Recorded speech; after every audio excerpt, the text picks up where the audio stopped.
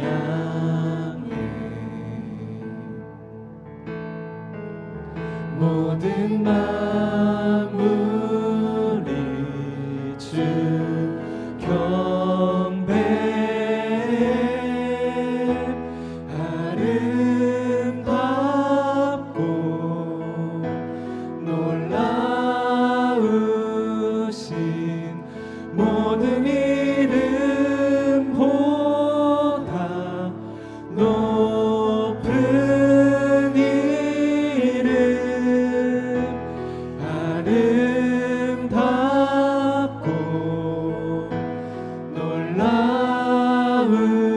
놀라우신 주의 이름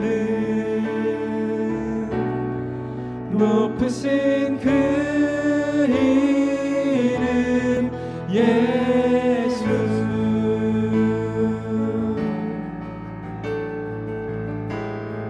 예수 아름다우신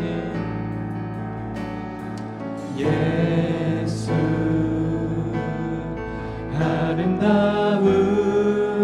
아름다우신 위대하신 주님 부활의 주 어린 양 거룩과 공의 새벽별 같은 나의 구주 모든 하늘 찬양해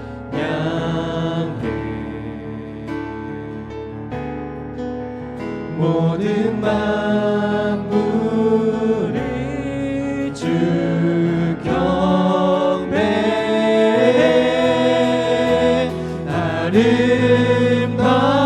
아름답고 놀라우신 모든 이름보다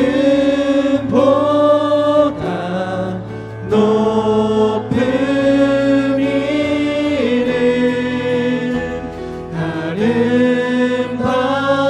아름답고 놀라우신 주의 이름 높으신 그 이름 예수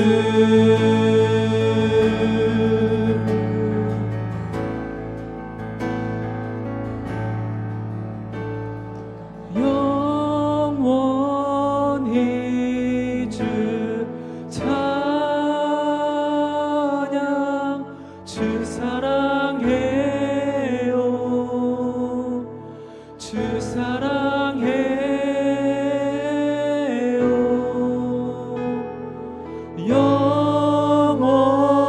영원히 주 찬양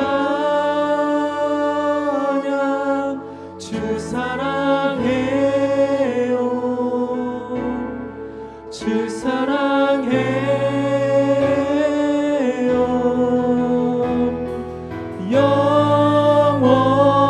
영원히 주 찬양 주 사랑해요 주 사랑해 우리들 고백되기 원합니다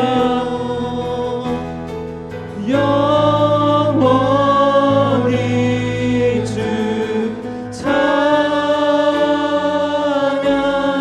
주 사랑해요 주 사랑해요 아름답고 아름답고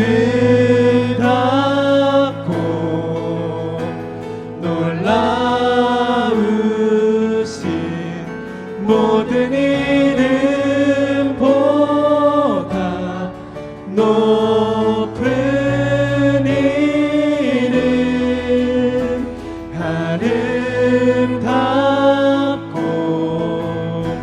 놀라우신 주의 이름 높으신 그 이름 예수.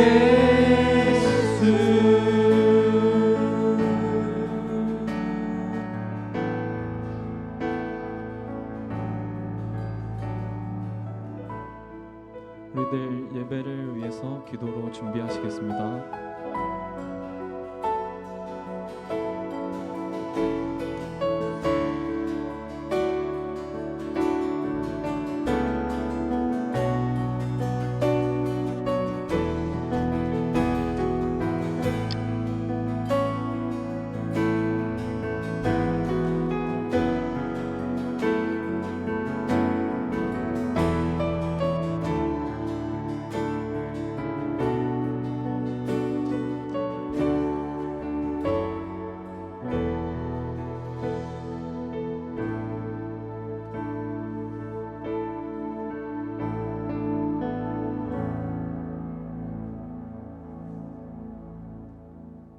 아멘. 광고 드립니다. 오후 프라임워십에 오신 모든 성도님들 모두 사랑하고 축복합니다. 하나님께 예배함이 우리의 기쁨이 되기 원하고 이 시간 전심으로 주님께 예배드리길 소망합니다. 오늘 청년부 셀별로 첫 나눔 시간 가졌습니다. 셀 모임이 시작되었으니까 나눠드린 퀴즈책 매일매일 하면서 주님과 가까이 하시길 바라고, 예배 후에 퀴즈책 혹시 못 받은 청년 있으면 받으러 오시면 되겠습니다. 예배 후에 1층 담임 목사님실에서 당회에 있으니까 참고해 주시면 되겠습니다. 그리고 돌아오는 주 7일과 8일 금토로 학생부 수련회가 예정되어 있습니다. 우리 아이들이 은혜 받는 수련회 될 수 있도록 우리 성도님들 많은 기도로 준비해 주시면 감사하겠습니다. 오늘 이대한 목사님 말씀 전하실 때 은혜 받는 시간 되시길 바랍니다. 네, 오늘 여러분과 함께 나눌 말씀은 요한복음 9장 1절에서 12절까지의 말씀입니다. 요한복음 9장 1절에서 12절입니다. 예수께서 길을 가실 때 날 때부터 맹인된 사람을 보신지라. 제자들이 물어 이르되 랍비여, 이 사람이 맹인으로 난 것이 누구의 죄로 인함이니이까? 자기이니이까 그의 부모이니이까? 예수께서 대답하시되 이 사람이나 그 부모의 죄로 인한 것이 아니라 그에게서 하나님이 하시는 일을 나타내고자 하심이라. 때가 아직 낮음에 나를 보내신 이의 일을 우리가 하여야 하리라. 밤이 오리니 그때는 아무도 일할 수 없느니라. 내가 세상에 있는 동안에는 세상의 빛이로라. 이 말씀을 하시고 땅에 침을 뱉어 진흙을 이겨 그의 눈에 바르시고 이르시되 실로암 못에 가서 씻으라 하시니, 실로암은 번역하면 보냄을 받았다는 뜻이라. 이에 가서 씻고 밝은 눈으로 왔더라. 이웃 사람들과 전에 그가 거린이었던 것을 보았던 사람들이 이르되 이는 앉아서 구걸하던 자가 아니냐. 어떤 사람은 그 사람이라 하며 어떤 사람은 아니라 그와 비슷하다 하거늘 자기 말은 내가 그라 하니, 그들이 묻되 그러면 내 눈이 어떻게 떠졌느냐. 대답하되 예수라 하는 그 사람이 진흙을 이겨 내 눈에 바르고 나더러 실로암에 가서 씻으라 하기에 가서 씻었더니 보게 되었노라. 그들이 이르되 그가 어디 있느냐. 이르되 알지 못하노라 하니라. 아멘. 샬롬. 네, 우리 일심교회 청년공동체 여러분, 그리고 또 함께 이 자리에 예배드리러 오신 우리 사랑하는 일심교회 성도 여러분을 주의 이름으로 사랑하고 축복합니다. 함께 옆에 있는 지체들과 인사해봤으면 좋겠습니다. 사랑하고 축복합니다.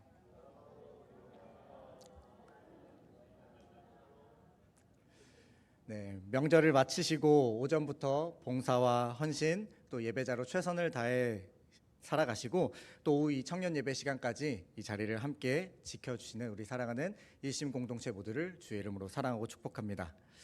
우리가 함께 제자에 대해서 말씀을 나누고 있습니다. 매일을 라스트 댄스로 살아가는 우리 제자들이 되자. 그리고 무리와 제자 그 사이에서 갈팡질팡하면서 내가 배에 탈 수 있을 것 같아서 열심히 배 앞으로 나아갔는데 예수님이 우리를 가로막으시면서 네가 배에 왜 타니? 라는 그 질문을 받기보다는 빨리 이 배에 올라타서 먼저 건너가거라. 너에게 남겨진 훈련의 시간들이 있으니까 얼른 배를 타고 먼저 건너가거라. 그러면서 우리가 그 배에 올라가서 자기를 부인하고 자기 십자가를 지는 우리 일심 공동체가 되어가자라고 함께 말씀을 나눴었습니다. 특별히 명절 연휴 가족들과의 관계 속에서 또 쉼을 얻을 수 있는 충분한 시간 속에서 무리가 아닌 제자로서 여러분이 한 주간의 삶을 살아내셨을 거라 믿습니다. 오늘은 우리 청년 공동체와 함께 겨울 수련회를 준비하면서 제자에 대해서 말씀을 준비해 나가고 있었는데요. 우리 청년 공동체가 2월부터 이제 생명의 삶 큐티와 셀 모임을 시작하게 되었습니다. 그래서 오늘 2월 본문의 시작인 요한복음 9장의 말씀을 중심으로 수련회를 준비해 가면서 말씀을 나누어 보려고 합니다. 오늘 본문의 내용은 교회에 다니지 않으시는 사람도 거의 대부분 알고 있고 한 번쯤은 들어봤던 실로암이란 찬양의 가사가 써 있는 본문입니다. 대한민국 남자 중에 육군 훈련소를 나왔다 하면 모두가 알고 있는 이 실로암 찬양은요. 여러분도 다 아시죠? 한번 유튜브나 이런 데서 이렇게 돌아다니는 청년들이 막 미치게 막 이렇게 점프하면서 하시는 찬양들을 본 적 있으실 겁니다. 태어나면서부터 시각 장애인이었던 사람이 예수님을 만납니다. 그리고 실로암 못에 갑니다. 그리고 가서 씻고 눈을 뜨게 되는 내용이 바로 오늘 본문의 내용입니다. 예수님께서 제자들과 길을 가시다가 태어나면서부터 맹인인 사람을 보십니다. 이 맹인은 단 한 번도 자기 눈으로 빛이나 세상을 본 적이 한 번도 없습니다. 그런데 예수님께서 길을 가시다가 이 사람에 대해 관심이 생기셨던 것 같습니다. 본문 1절의 기록을 보니까 예수님이 길을 가시다가 맹인을 보셨다라고 기록을 하고 있습니다. 근데 이 원문의 의미가 예수님이 도움이 필요한 사람에게 능동적으로 관심을 주셨다, 먼저 찾아가셨다라는 의미가 있습니다. 그렇게 예수님이 관심을 주시면서 맹인에 대해서 주목하니까 제자들도 그 맹인을 함께 쳐다봤습니다. 그리고 예수님께 이렇게 묻습니다. 2절 말씀입니다. 함께 읽도록 하겠습니다. 제자들이 물어 이르되 라삐여, 이 사람이 맹인으로 난 것이 누구의 죄로 인함이니이까? 자기이니까 그의 부모이니까? 아멘. 예수님, 이 사람이 맹인으로 태어난 게 이 사람의 죄 때문인가요? 아니면 부모의 죄 때문인가요? 제자들은 모태 시각 장애인이었던 이 사람을 관찰하고 평가를 내립니다. 이 사람과 단 한 번도 인격적인 교제나 대화가 없었습니다. 그런데 저 사람이 맹인이 된 것은 저 사람의 죄 때문일 거예요. 아니, 저 부모의 죄 때문일 거예요 라면서 한 사람의 인생을 평가 내리고 정의 내리는데 제자들은 조금도 주저함이 없습니다. 오늘 우리도 이런 모습에서 자유롭지 못한 것 같습니다. 대부분의 사람들은요, 사람들을 마주했을 때 평가 내리려고 합니다. 외적인 모습부터 시작해서 내적인 평가까지, 첫 인상을 보고 이 사람이 나와 잘 맞을 것 같은지 아닌지, 흔히 요즘 말하는 관상론이라고 하죠. 관상이 어때서? 관상이 젖재서 나랑 안 맞을 것 같다? 좋을 것 같다. 이 사람에 대한 편견을 가지고 결론을 너무 쉽게 내리곤 합니다. 그런데 나랑 진짜 친밀한 관계가 있고 내가 어느 정도 아는 사람에 대해서는요, 우리는 상당히 후한 평가들을 내립니다. 이해의 범주도 넓고 그럴 수 있지라는 포용적인 관계가 가능하지만 대부분 나와 관계가 없거나 내 기준치에 맞지 않는 사람에게는 아니, 저 사람이 저랬다면서, 저 사람은 저래서 안 되고, 저 사람은 이래서 안 되고, 아니 어떻게 저 사람이 저래? 그 사람에 대해 제대로 알지 못하면서 모든 판단을 내리고 편견에 갇혀 사는 모습이 우리 안에도 있고요, 안타깝게도 교회 공동체 안에서도 펼쳐질 때가 있다라는 것입니다. 그러면서 우리는 우리 스스로에게 이렇게 생각하고 답을 내립니다. 내가 보는 눈은 정확하다고, 나는 사람 보는 눈이 있다라고. 자신만만하게 내가 세운 그 기준치에 그 사람을 이미 평가 내렸으면서 이 사람의 인생을 알지 못하면서 모두 평가절하 하면서 나에게는 면죄부를 주는 희생양으로 그 대상을 삼고 있진 않으십니까? 그저 한 사람에 대해 평가를 내리고 우리 입에 씹을거리로 전락시켜 버리면서 내 호기심을 채워줄 만족의 대상으로 그 사람을 평가 내리고 우리는 그 사람을 정의 내립니다. 이게 우리가 살아가는 이 시대의 대부분의 사람들의 모습이죠. 여러분이 살아가고 계시는 대학생활, 직장생활, 세상생활도 이와 별반 다를 바 없을 것 같습니다. 과연 이곳에서 여러분은 어떠십니까? 사실 저도 이 질문을 받았을 때 자유롭지는 못한 것 같습니다. 예수님의 제자들도 마찬가지였습니다. 예수님은 분명히 오병이어의 기적을 펼치신 다음에 제자들을 따로 배에 태워서 훈련의 과정을 시키셨죠. 바다 위로 걸어오시는 그 기적을 통해 제자들에게 맞는 심화 훈련을 시켜주신 뒤에 분명하게 이렇게 말씀하셨습니다. 내가 생명의 떡으로 이 땅에 왔고 내게 오는 자는 결코 줄이지 않고 영원히 목마르지 않을 것임을. 그리고 나를 보내신 하나님의 뜻은 내게 주신 자 중에 내가 단 하나도 잃어버리지 않고 마지막 날에 다시 살리는 것임을 예수님은 분명하게 제자들에게 알려주셨습니다. 즉 오늘 맹인은요, 예수님이 잃어버리지 않고 다시 살려야 할 대상이셨습니다. 생명의 떡을 먹이셔야 할 대상이었던 거예요. 그러니까 예수님이 먼저 관심을 두고 다가가셨다라고 1절에 기록하고 있는 것입니다. 그런데 그런 예수님과 달리 제자들은 어떻습니까? 참 잔인하게도 같은 맹인을 봤습니다. 그런데 예수님의 말씀은 기억하지 못하고 이 사람이 앞에 있는 상황에서 대놓고 예수님, 이 사람 죄인이잖아요. 예수님, 이 사람이 자기가 죄를 지었던, 부모가 죄를 지었던 간에 지금 하나님 앞에서 저주받고 있는 것이잖아요 하면서 맹인의 마음의 대못을 받고 있는 모습을 눈앞에서 서슴없이 하고 있는 사람들이 제자들이었습니다. 당시 맹인을 비롯한 피부병, 장애인, 중풍병자 등 가난하고 병들고 소외된 자, 이들은 자신의 죄나 선대 부모의 죄 때문에 하나님께 징계를 받고 있다라고 생각하는 것이 일반적인 이스라엘 사회의 통념이었습니다. 아마도 맹인은 태어날 때부터 보지 못했으니까 본인 스스로도 참 많이 억울하고 답답했겠지만 이 시대적 상황과 일반적인 이 개념에 따라서 체념했을 겁니다. 내가 어쩌면 엄마의 뱃속에서부터 죄를 지었나? 아니면 내 부모나 나의 윗세대가 하나님 앞에서 죄를 지었기 때문에 내가 이런 벌을 받고 있나? 수없이 많이 원망하고 탓을 했을 겁니다. 그런데 안타깝게도 달라질 건 전혀 없었습니다. 그러나 단 한 가지, 이 죄가 내 대해서 끊어지기를, 이 죄가 내 대해서 해결이 돼서 내 후손에게는 이어지지 않는 것이 아마 이 맹인에게는 가장 큰 간절한 소원이었을 것입니다. 눈을 뜬다는 것, 고침을 받는다는 건 이거는 상상할 수 없는 사치와도 같은 일이었을 겁니다. 그런데 더 안타까운 건 이런 소망을 가지고 있어도 이 맹인은 예배할 수 없었습니다. 어디 죄인이 성전에 들어갑니까? 들어가서 예배하려는 순간 끌려 나와서 돌에 맞아 죽습니다. 죄인과 가까이 하게 되고 그 죄인의 몸에 혹여라도 손이 닿게 되면 나는 부정한 자가 되다 보니까 정결 예식을 치러야 되는 귀찮은 일이 벌어집니다. 사서 고생해야 되는 일반적 상식에는 맞지 않는 일이 벌어지다 보니까 이 맹인은 단 한 번도 성전에 가서 온전히 하나님 앞에 마음을 들이면서 예배할 수 없었습니다. 이것이 일반적인 유대 사회였고요. 죄인에게 유대인이 관심을 준다는 것은 사치인 것이 맞았습니다. 제자들도 이 시선에서 동일했습니다. 예수님께서 관심을 두고 맹인을 보시니까 함께 봤습니다. 그런데 이 사람에 대한 진정한 이해나 배려나 사랑은 제자들 가운데 전혀 없었습니다.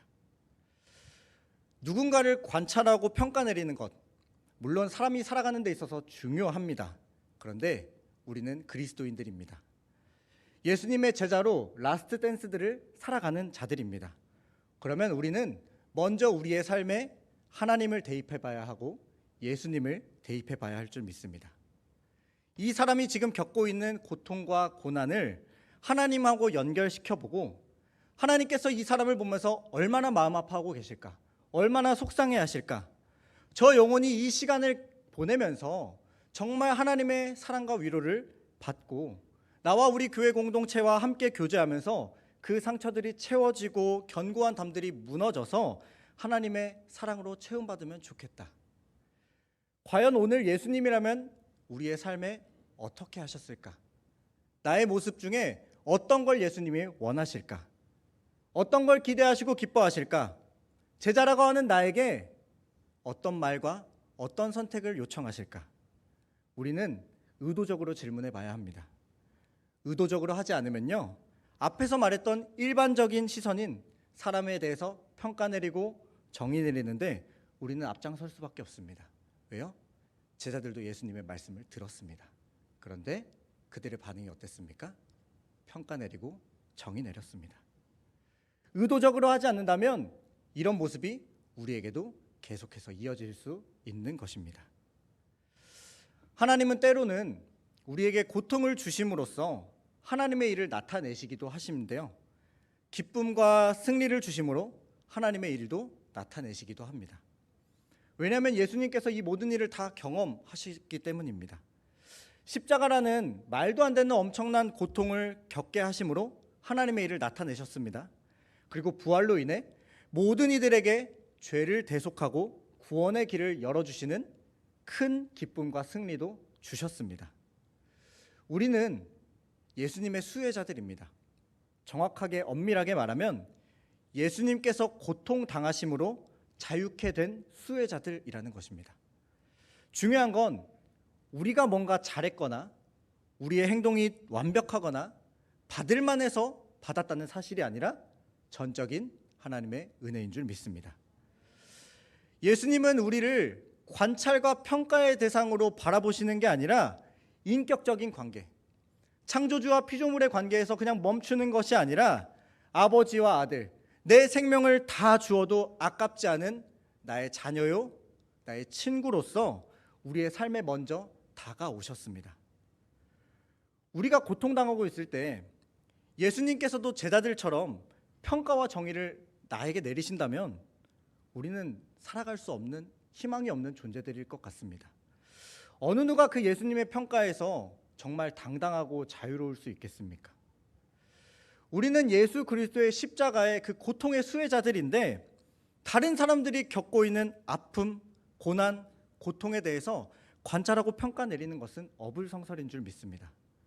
그렇기 때문에 예수님이 나에게 먼저 다가오셔서 보여주시고 깨닫게 하신 것입니다. 우리를 관찰과 평가의 대상으로 전락시키신 것이 아니라 예수님 자신과 인격적인 관계 속에서 저와 여러분을 예수님은 바라보고 계신다라는 것입니다. 우리의 삶을 방치하시거나 무시하지 않으시고 삶의 곳곳에 가셔서 개입해 주시는데요. 오늘 맹인을 보시고 예수님은 그 맹인의 삶에 개입하시려고 작정하셨습니다. 3절의 제자들에게 예수님께서 이렇게 말씀하십니다. 함께 3절 말씀을 읽도록 하겠습니다. 예수께서 대답하시되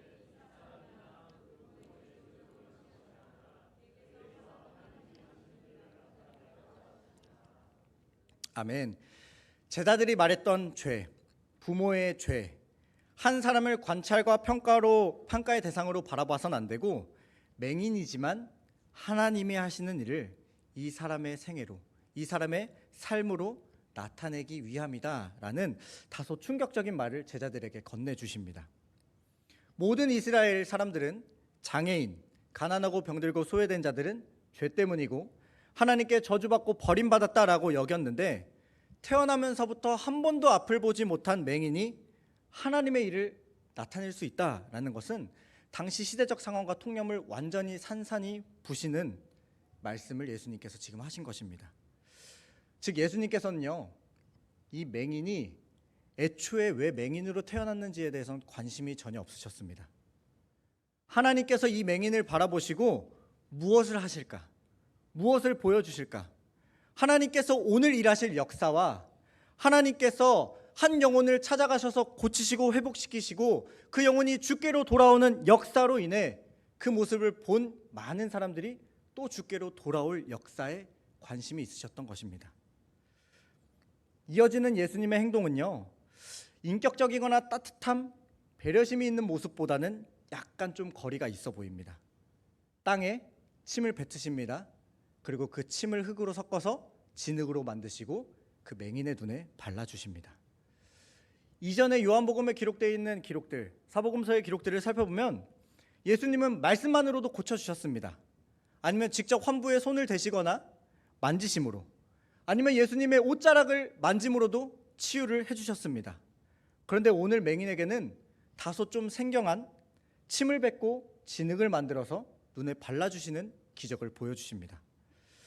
솔직히 흙을 진흙으로 만들려면 예수님이 얼마나 많은 침을 뱉으셨어야 할까요? 한 번도 생각해 보진 않으셨죠? 저도 좀 찾아보면서 궁금했었는데 꽤나 여러 번 아마 뱉으셨을 것입니다. 고대 이스라엘 주변 사회에서, 나라들에서 영웅적인 인물들의 이 타액, 침에 좀 특별한 능력들이 있었다라고 믿었다라고 합니다. 특별히 주술 행위를 하던 마술가들이나 무당들이 의식을 치를 때 막 침을 튀기는 거, 그 침의 능력이 있다라고 믿었고요. 치료할 때도 침을 뱉으면서 치료를 했기 때문에 이 타액에 대한 환상들이 당시에 있었습니다. 근데 유대인들은 하나님을 믿었잖아요. 하나님이 가르쳐 주신 율법상에는 침에 대한 어떠한 것이 기록되어 있지 않기 때문에 침을 뱉어서 주술 행위를 하는 것을 부정적으로 인식은 했습니다. 그런데 왜 예수님이 굳이 유대 사회와 제자들 모두가 다 인정하는 그 부정적으로 여기는 침을 뱉으시고 그 더러운 침을 흙으로 섞어서 왜 맹인의 눈에 굳이 발라주셨을까요? 우리가 주목해야 할 것은요, 침을 뱉으셨고 예수님이 직접 그 손으로 흙과 침을 섞으셔서 진흙을 만드셨다라는 것입니다.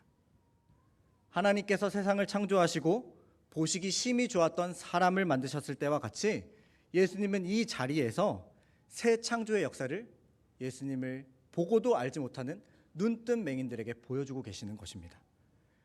요한복음 1장은 분명하게 예수 그리스도에 대해서 이렇게 고백하고 증언하고 있습니다. 태초에 말씀이신 예수님이 하나님과 함께 계셨고 만물이 예수 그리스도로 말미암아 지은 바 되었으니 지은 것이 하나도 예수님이 없이 된 것이 없었고 예수 안에 생명이 있으니 이 생명은 사람들의 빛이라. 빛이 어둠에 비치되 어둠이 깨닫지 못하더라. 아멘. 그렇게 예수님은 진흙을 만드시기 전에 5절에 이렇게 말씀하셨습니다. 내가 세상에 있는 동안에는 세상의 빛이로라. 아멘.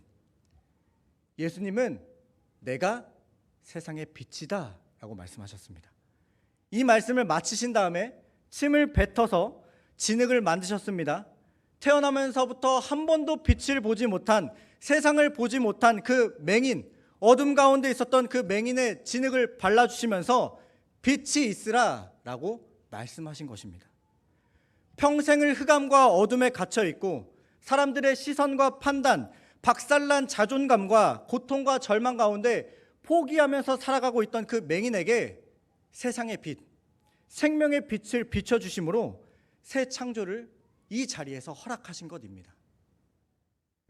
태초부터 지금까지 그리고 앞으로 영원까지 계시는 하나님의 아들 예수 그리스도의 새 창조를 한 번도 빛을 보지 못한 맹인은 물론이고 진리인 예수님과 함께 하면서도 아직 온전히 깨닫지 못한 채 여전히 판단 내리고 정죄하는 제자들, 그리고 육신의 눈은 떴지만 영적인 맹인으로 살아가는 바리새인들과 서기관들, 그리고 예수님을 죽이려고 마음을 품던 자들에게 육신의 눈뿐만이 아니라 영적인 눈을 뜨게 하는 창조주는 바로 예수 그리스도다라는 사실을 오늘 보여주고 계시는 것입니다. 그렇게 진흙을 예수님께서 발라주신 뒤에 맹인에게 너는 실로암으로 가서 씻고 오라라고 보내십니다. 7절 말씀을 함께 읽도록 하겠습니다. 이르시되 실로암 못에 가서 씻으라 하시니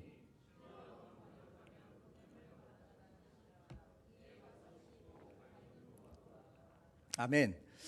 맹인은 예수님이 정확하게 어떤 행동을 하셨는지 정확하게 알지 못합니다. 단순히 주변 사람들이 알려준 거와 그냥 그 소리만을 듣고 추측할 뿐이었습니다.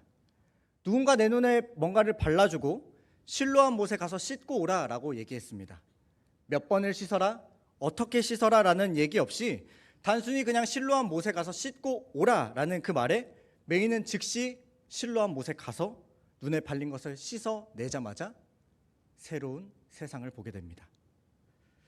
7절에서 실로암의 뜻에 대해 보냄을 받았다라고 친절하게 설명을 해주고 있습니다.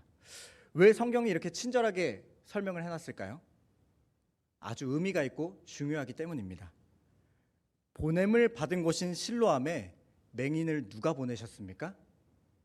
예수님이 보내셨습니다. 그러면 예수님은 누가 보내셨습니까?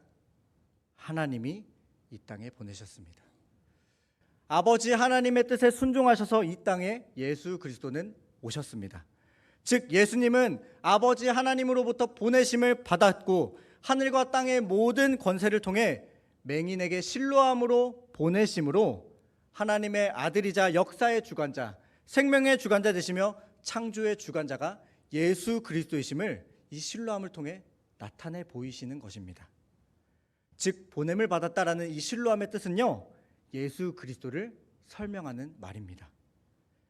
예수님이 육적으로 맹인이었던 자의 그 육신의 눈을 열어주셨을 뿐만 아니라 영적인 눈을 뜨게 함으로 이 땅에 보냄받은 진정한 하나님의 아들이자 메시아라는 사실이 실로함에 담겨져 있는 진짜 의미인 것입니다. 이 새 창조의 역사에 의심하거나 지체하지 않고 바로 실로함 못으로 달려가서 씻고 생명의 빛을 누리게 된 맹인이었던 사람은 나를 고쳐주신 그 예수님을 만나러 바로 돌아옵니다. 그런데 예수님이 그 자리를 이미 떠나시고 마셨습니다. 그렇게 눈을 뜨게 된 맹인을 주변에 있는 사람들이 당신 맹인 아니었습니까? 야, 너 구걸하면서 지내던 그 맹인 아니니? 야, 이게 어떻게 된 일이냐? 너 도대체 눈이 어떻게 떠졌냐? 라는 그 많은 사람들의 질문에 자신이 경험했던 생명이신 예수, 하나님께 보냄받으신 창조주 예수 그리스도에 대해서 아주 정확하게 믿음으로 이렇게 고백합니다. 11절 말씀을 함께 읽도록 하겠습니다. 대답하되 예수라는 그 사람이 진흙을 이겨 내 눈에 바르고 나더러 실로암에 가서 씻으라 하기에 가서 씻었더니 보게 되었노라. 아멘. 예수님이 진흙을 이겨 내 눈에 발라주셨고 실로암 못에 가서 씻으라고 하셨기에 내가 말씀대로 가서 씻었더니 내 눈이 떠지고 보게 되었다. 진흙이 어떤 능력이 있었나 봐요. 실로암 못에 뭔가 신령한 기적의 물이 있나 봐요. 다른 곳에 집중하거나 의미를 두는 것이 아니라 나에게 역사하신 그 예수 그리스도의 말씀대로 내가 순종했으니 내가 생명의 빛을, 세상의 빛을 보게 되었다라고 이 맹인은 정확하게 증언합니다. 분명 맹인은 한 번도 예수님을 보지 못했습니다. 마주한 적도 없었고 교제한 적도 없었고 눈으로 본 적도 없었지만 나에게 처음으로 인격적으로 다가오시고 나에게 주목하시고 다가오신 그 예수님이 치료자이시자 기적의 주관자, 세상의 빛이요 창조주이심을 많은 사람들에게 사실로 고백했습니다. 우리 사랑하는 청년 공동체와 일심 공동체 여러분, 우리의 삶에 생명의 빛으로 오신 예수 그리스도를 여러분 다 경험하셨습니까? 경험 못하셔서 이 자리에 함께 하시고 계시면 경험하시고 누리시길 소망합니다. 우리가 구할 때 찾아오시는 주님, 주목하시는 주님이신 줄 믿습니다. 주님이 주시는 그 말씀 가운데 많은 위로도 또 소망도 사랑도 회복의 은혜도 누리셨습니까? 실로암, 하나님께 보냄받으신 생명의 빛이신 예수 그리스도를 내가 경험하고 누렸다면 관찰과 평가로 세상을 살아가는 것이 아니라 인격적 관계로 찾아오시는 예수 그리스도를 닮아가시길 소망합니다. 그렇게 우리도 우리를 마주하고 우리가 대하는 그 사람을 예수님이 나를 사랑하셨듯이, 예수님이 나에게 인격적으로 대하셨듯이 그렇게 인격적으로 용납하고 사랑하며 살아가는 것이 마땅한 삶인 줄 믿습니다. 반주해 주실까요? 제자들과 같이 예수님과 함께 있음에도 관찰과 판단, 결론에 갇혀서 내리는 삶이 아니라 우리의 삶에 주목하고 포기하지 않으시고 다가오셔서 아무것도 아닌 내 삶에 하나님의 역사와 창조에 동참시켜 주시는 그 실로암의 예수 그리스도를 삶의 자리에서 증거하시고 드러내는 것이 우리의 삶의 목표인 줄 믿습니다. 이번 한 주간 여러분이 살아가시는 학교와 가정과 직장과 사업장, 세상에서 내 모습이 혹여나 육신의 눈은 떠 있지만 영적인 눈을 뜨지 못한 제자들과 같았다면, 여전히 육신의 눈도 뜨지 못하고 영적인 눈도 뜨지 못하는 맹인이었다면 예수님이 먼저 우리의 삶에 찾아오심을 기억하시고 나에게 찾아오신 그 주님을 맹인처럼 담대하게 증거하시길 소망합니다. 예수님을 알지 못하는 자들에게 나의 말과 행동과 태도로 예수님을 증거한다면 그것이 세상의 빛으로 비춰질 줄 믿습니다. 이번 한 주간 또 오늘 하루 그렇게 예수 그리스도의 생명의 빛을 나눠주는 믿음의 지체들이 되어가시길 간절히 소망합니다.